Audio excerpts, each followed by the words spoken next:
Well, as we go back to a cup of coffee, Tim Svenson is our guest in the next session of the show, and Tim has announced for Yamhill County Sheriff. Tim, thank you for coming back. You were here Friday. I was a little under the weather, and I appreciate you having the good nature to come back and be on the show once again. Take another shot at it. Not a problem. Glad to be here.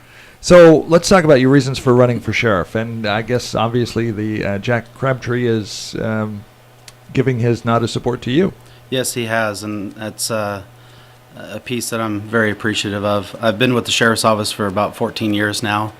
I went to college for law enforcement, but studied public policy and administration as well, and that's a piece of the job that really makes me feel good when I come to work, being able to do more than just going out on the streets, writing traffic tickets, dealing with bad guys.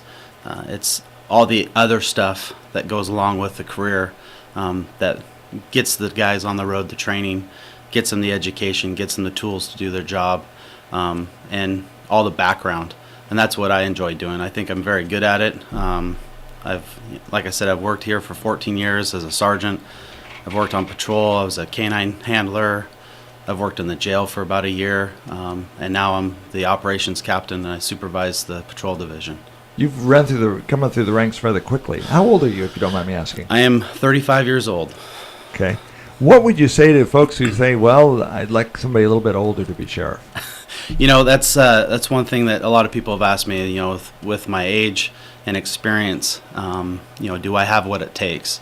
And what I tell them is I've been doing this job for the last 14 years, supervising and leading our office right beside the sheriff for the last 8.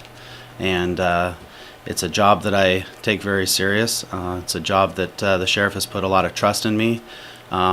There's 2 captains in our office out of about 85 people, and the sheriff has placed me in that position because he trusts that I can do the job correctly. He has faith that I will supervise and lead our office just as he would.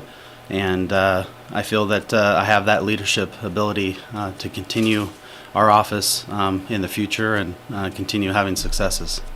What are the biggest challenges going forward facing the Yamhill County Sheriff's Office? The challenges in law enforcement in general across the state always seem to come back to funding.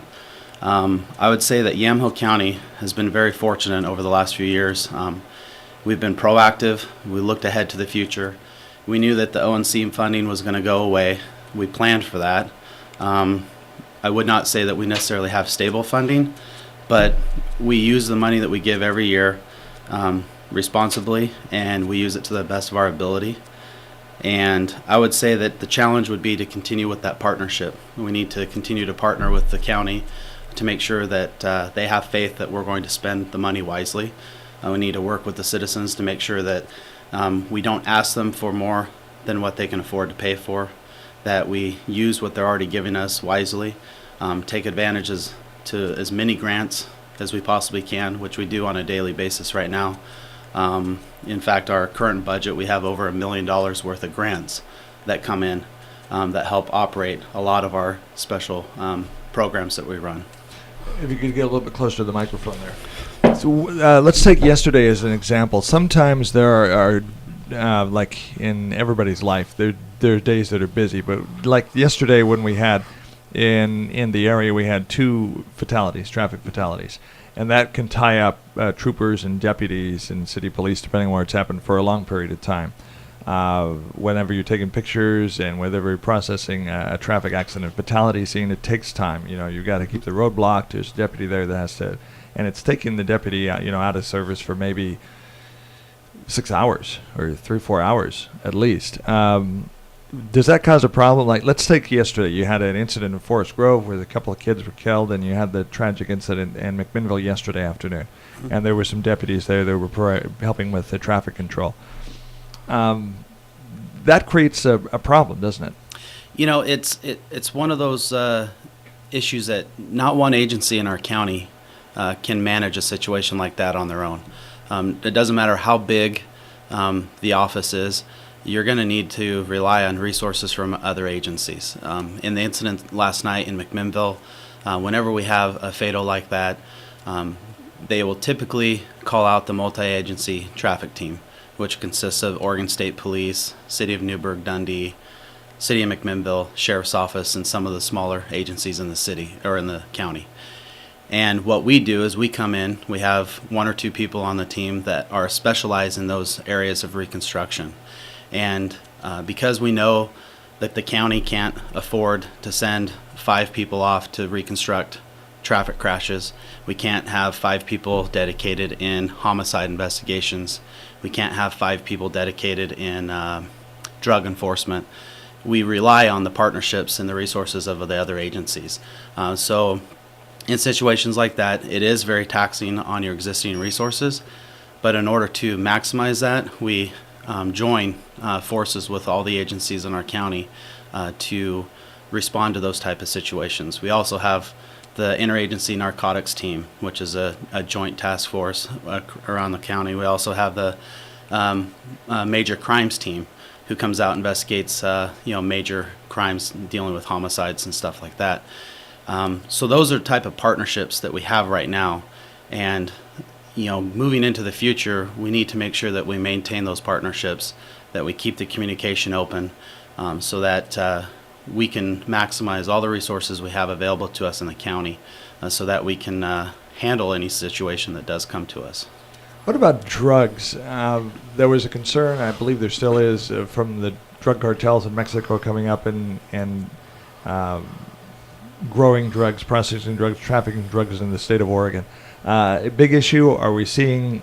Is it starting to decrease a little bit, or is it still big on your radar? It was a really big issue a few years ago. We got a lot of funding from the state and the federal government to attack that issue. For whatever reason, the state of Oregon, at least according to our most recent numbers, there have not been any confirmed DTO, which would be the drug trafficking cartels of the marijuana grows. Our county seemed to be a pretty popular location for them to come up in the hills and put up some pretty big marijuana grows. To this date, we don't have any of those in our county. So the indication is that all the enforcement that we are putting towards it to eradicate those marijuana grows before they had the ability to process them is working. The question is going to be whether or not the federal government feels that it's important to continue that enforcement when we have zero grows to support it.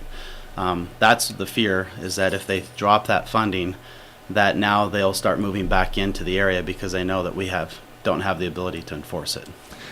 Talking about the issue of funding, we're all learning, and obviously they haven't made the decision yet on funding issues on the federal level. That's what everybody's waiting on. But if it comes to the point they have to make some pretty significant cuts, is that an area you're concerned about? How much of the budget, of your budget, or the sheriff's budget, comes from federal? Very little of our budget comes from federal dollars. I mentioned the ONC funding, which is more on the county. We used to use a lot of that funding to support our search and rescue efforts. We knew that money was going away. The federal government kept telling us years ago that it's going to go away. There's a lot of counties in the state of Oregon that depended a lot on that, and they're hurting right now. We made the change years ago to not be so dependent on that. So when we do get it, it's an extra. But there's not too much dollars coming in right now that we're dependent on in the federal government. Where it does affect us is our radio system, for instance. We've been very fortunate to receive a lot of federal grants for the upgrade of our infrastructure on the radio towers and our microwave system, purchasing of some mobiles. We had a fairly large grant that purchased the computers that we put in our patrol vehicles. Those are the type of funding pieces that we are not going to see if they continue to cut. It's all those extra programs that we might have the ability to compete for. Those dollar figures are going down significantly, so that it will hinder our ability to apply for grants to purchase these large projects that we just can't afford on our own. And so hopefully we'll be able to continue to find other resources, but as they dry up, we just have to get creative in the way that we budget our money and how we save it and where we're going to put our money towards. How about the radio system? We were talking with Deborah, County Commissioner candidate. It was mentioned briefly in the conversation that there's some gaps in radio coverage. Where are we in radio, the radio net or the radio coverage for Yamhill County? I would say right now, I would say that we have probably about 85 to 90% of our county is covered by radio coverage.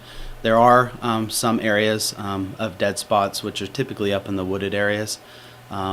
As we continue to grow our towers and we continue to put them up and partner with other counties with microwave systems and links, we're starting to spread out the coverage a lot better. Years ago, when I first started here, there was times where I was standing on the city street of Sheridan, with one leg in the air and trying to hold my portable up as high as I could, and I still wasn't getting out. We have come a long ways since then. We have coverage within the courthouse. We have coverage in heavily bricked buildings. We have the ability to just key up the mic and it grabs a tower site without us actually having to physically switch the channel depending on what part of the county we're in. So we've made a lot of improvements and we're continuing to improve. We do have a pretty significant upgrade on the horizon that we're going to need to find ways to fund. Currently, the YCOM Executive Board has tasked an advisory committee that I'm part of to come up with a strategy on trying to find some dedicated permanent funding for our dispatch center and the radio system, and to try to find a way to fund this upcoming microwave upgrade. That some of the equipment that we purchased in the levy and the grant 7 years ago is starting to have, it was used equipment, and it's going to have an end of life here in the next 5 to 6 years. So we're trying to prepare for that in advance and try to upgrade those microwaves as we can. Is that going to be an expensive proposition? It is pretty expensive. We're looking, we've had a report that came in and gave us the highest number was just over $1 million. I think we can do it for significantly less, but it's going to cost quite a bit of money, and of course that's money that the county does not have, and neither does YCOM. So being able to work together with the city of McMinnville, city of Newburgh, because they are a player in this whole system, and the county to try to find a way to fund the microwave system. It's going to be changing. Technology changes all the time, and our radio system is more IT driven than it was, and I'm sure you're aware of how radio has changed from actual radios and work on towers to internet web-based IT driven ways of doing business. And so because of that, it becomes expensive. But if you have the right savings plan put in place and you have the right replacement schedule on track and you put the right amount of dollars away now, you can prepare for that 5 to 10 years down the road. Yeah, the IT guy is pretty much the go-to guy anymore in offices, so it's almost the same position here. The signal goes to the tower here over a wide area network instead of just a regular radio like you're talking about. So it's changed. Yeah, it has, and it's but that means we're improving. We're because we're no longer on a system of that type. We are coming into the 21st century, and we are improving in the amount of communication. And I feel very proud that we've been able to get from where we were to where we are today, because there are a lot of people's lives that depend on this system. And it's a county-wide system. There's fire agencies that use it. There's law enforcement agencies that use it. And there's citizens that when they call 911 and we are dispatched, they expect that we're going to get that information over the radio and respond. So it's a very important piece that we also have to look at. So the deputy in the car has a chance to see things on his terminal, on his hardened laptop that's mounted in the car. Yeah, it's they call it computer-aided dispatching, CAD. Anytime someone calls into our dispatch center on 911, the dispatcher has the ability to assign the deputy to that call, and then in the vehicle in the field, the deputy gets a message on his computer screen, and the call pops up, and it has all the information in there: the caller's name, the address, where they're responding to, any vehicles associated to the call, and then the brief narrative of what the call is about. So in the old days, when the officer or deputy would have to either remember or write down things in his notebook, his leather notebook that he kept with him, it's all on the computer screen: license number, ID, Yeah, correct. It's make all of vehicle. It's all right there, and then they also now have the ability to enter information into the computer right there in the field, and it will match up to the system. And it's all about the information flow and the continuity from this time the dispatcher answers the call to the time that we book someone in the jail.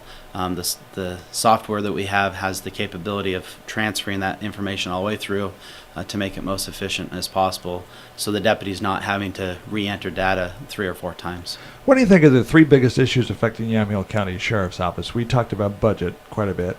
What are the other 2? In kind of goes and ties with the conversation we've been having. I think technology, the type of crimes that are being incurred or committed right now are a lot more technology driven. You get a lot of texting, you get a lot of applications on smartphones. Some of our big drug cases, they're seeing it already in different parts of the state where these drug dealers are doing a lot of stuff on their phone, and as soon as they get stopped and they know that they're now going to get in trouble, they have the ability to send text messages to other people or push a button, and the next thing you know, the smartphone is completely getting wiped by another application, and that, in essence, that computer is no longer of value to us. So being ahead of technology, making sure that our detectives and our deputies not necessarily have the Cadillac of technology, but have technology sufficient enough to be able to investigate and do their job consistently, and be able to defend and investigate these sometimes difficult cases without having cell phones being completely wiped. The old days of just having a flip phone, cell phone are over. It's smartphones, and some of the crimes are just relating to the use or abuse of the technology. Like we're seeing instances now where webcams are being turned on remotely, and there's pictures being taken, inappropriate pictures being taken of people. Oh yes, yeah. Yeah, it's Star Wars kind of. Yeah, the days of cyberbullying. Who would ever think that we would be using a term of cyberbullying? And that is a very hot topic right now in schools and with school resource officers. And so that's going to be a piece that our office, like I said, has done a very good job. It's easy for candidates to come into this and try to say all these things that they would like to fix and that they think need to be changed. And from my position, I've been doing it for the last 8 years. If there's something I think that needs to be changed, I'll talk about it with the sheriff this afternoon. Every day we're trying to change the way we do business to make sure we are providing the best service to our citizens on a daily basis. So the challenge for me is to keep that going. Keep that open door communication moving forward. Keep evolving with technology. Keep evolving with times. SROs. Does the deputy provide SROs to any of the schools, or is that we do have one school resource officer in the city of Sheridan. The school district of Sheridan pays for a percentage of his wage, and then the city picks up the other percent. That's one of the first things that goes with school districts when they are having budget issues. We used to have an SRO in Willamina School District, and we also had one in the Dayton School District. But as budgets went, they pulled them out. That was another grant opportunity that the federal government had that has been cut. Just last year, they brought it back. However, the agencies that qualified for those were very large agencies on the East Coast and down in California. So it's being more competitive process to get those money. How important are SROs in schools right now because of the things that are going on? They're very important. I heard, I think it was last week, one of our candidates was talking about the DARE program and how it went away, and the issues with the DARE program was that it started young and it ended in 5th grade. The federal government realized that didn't work. They were spending money on a program that had no follow through. They left in the 5th grade. They went into middle school and high school where they were being approached on drugs, and there was no follow-up. There was no conversations with them. There was no continuing of that education through. So the program basically was failing. Where the SROs come into place is the school districts do a pretty good job in the elementary years. And then when they get into middle school and high school, that's where the SRO gets to be able to work with them one-on-one, being part of these programs that they work on in schools, after school programs, night court where they go down and play basketball at the basketball court on a Saturday night. That's where a school resource officer comes into play. You have students coming to them and talking to them about issues that they don't feel comfortable talking to their parents about for whatever reason. The SRO is more than just a deputy. They're almost like a counselor. They're almost like a parent. At times they feel like they're the disciplinary agent within the high school, and then they also deal with criminal investigations. And like in the city of Sheridan, for instance, we've seen a reduction in the seriousness of crimes that are coming out of the high school since we've placed the SRO there. Part of that is because he's catching it early on. Part of it is because he has a rapport with other students who will tell them before something bad happens. So it's a huge benefit. The city of Sheridan has saw that benefit. They've found ways to fund it. I know the city of Dayton would love to have theirs back. In fact, they've asked us to try to look for some grant opportunities to try to get one back into the community because it's an important part of the school. Do you think an important part of the SRR also probably is that it removes the us versus them confrontation, whether it's the cops or them, and we're trying to get away with things, and where the SRO develops, you mentioned the word relationship and rapport building between the students. Is that a real important integral part of an SRO's job? Yes, it's like you said, teenagers, most people, when they see a police officer, they automatically assume, okay, I'm going to get pulled over, I'm going to get a ticket, and this is going to be a bad day. And it's even more so in adolescent years. And so to be able to have that one-on-one conversation where they get to see you walking down the hallway just like a normal person. We still hold them accountable if they do the wrong thing. They still get, disciplined if we need to discipline them at the school. They still get held accountable for any crimes that they commit. But it's just a different relationship. They see you at a different level. And it's important, for their growth, not only just in high school, but how that person is going to view law enforcement as they continue to move through their life. If they have 2 or 3 really bad encounters with law enforcement when they're young, all law enforcement is bad, and they're going to have that bad taste for time, for eternity. If we can continue to have that positive relationship as they go through school and work with their parents to make sure that they have that positive relationship within their family, then hopefully as they continue on through life, they'll do good things and they won't view us as the bad guys. Now, I know the policy is different in the various school districts, but typically are SROs armed? Should they be? In ours, they are armed. They are a deputy with the sheriff's office, so they have the same equipment that any other deputy has. I know when they first brought the SROs into our county, when we first started it, there was a lot of questions as to whether or not they should be armed. And I think as we continue to move through this relationship with the school districts, they realize real quickly that even though they are armed, they're not that militaristic type of enforcer, that they are friendly and they're easy to get along with. But yes, I do agree. They do need to be armed. It's an important piece of our job. And as they're in the school, they use it just like they would on any other occasion. The weapons are there for protection only, and it's a big piece of the SRO that when they walk in there, they see them as the law enforcement figure, but then they get to deal with them on a more friendly basis, and it makes for a good relationship.